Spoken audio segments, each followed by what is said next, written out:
That's good. Ready? Okay. Whenever you're ready, you can start. Well, I was raised in a very traditional Southern Baptist church as a child. Always been in church. And I gave my life to Christ when I was 12. My mother worked in a church. She worked in our church as a music minister. And I always felt like I couldn't do anything wrong to make her look bad. So we were held at a standard very close to being preachers' children.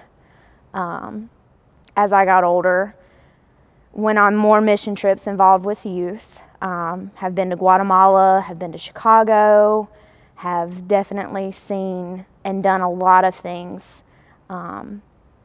through the church, and seen how Christ has worked.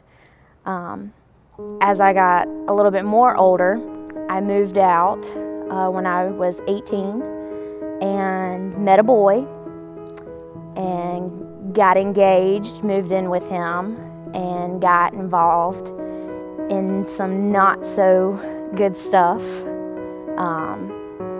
Got involved into drugs, and not your everyday, you hear people about smoking pot. We were more involved hardcore drugs, and premarital sex, and eventually it got to a more abusive physical and mental relationship. And I went through that for 3 years. It took me getting a phone call from my mom stating that she was diagnosed with breast cancer and uterine cancer for me to finally be able to leave him. And me leaving him meant leaving doing the drugs, and that was very hard for him. And it took me getting physically abused to the point where I couldn't go home for 2 weeks because I couldn't let my mom see what he had done to me. When I finally got home, she was going through chemo and radiation. And then about a week after that, my father had a massive heart attack and died right in front of me.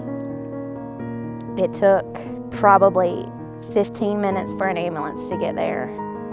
And during that time, my brother and I were doing chest compressions and CPR on him and reviving my father back to life. He finally got better, and we found out that my 16-year-old brother had a son. Had no idea. My nephew was 2 months old before we found out about him. My mom decided to hit me with the biggest news of all. She was leaving my dad. 21 years of having my mom and my dad were ending. And I was very angry. At that point, I was not going to church anymore. I was very angry at God, wondering how he could do this to my family. How could he do this to us? It took a long time for things to get better. We ended up moving here, and I started to get more involved with the chapel. I started coming a little bit more, and then I met my husband, and he had 2 children previously and wanted to get more involved with church, wanted to start a life with me. We got married. I started playing in the band more frequently in the adult worship team, and we found out we were pregnant after our first year of marriage, and we lost our first child. And that was one of the hardest things I've ever had to go through because I went through it alone. A month and a half later, I found out I was pregnant again with my second child, and everything was better. Went through the whole pregnancy practically by myself. I went through health issues with her. We had an at-risk pregnancy, and almost lost her toward the end. My husband decided Christmas Day that he did not want to be married anymore before finding out that he had another relationship. Now it's just me and her, and I see every day what God does for us, that I can get through this, that I'm not alone, that through His strength, me and my daughter will be okay. I don't feel like I'm alone anymore. That is more important to me, to show my daughter one day, as long as you have faith in the Lord Jesus Christ, that He is all that matters.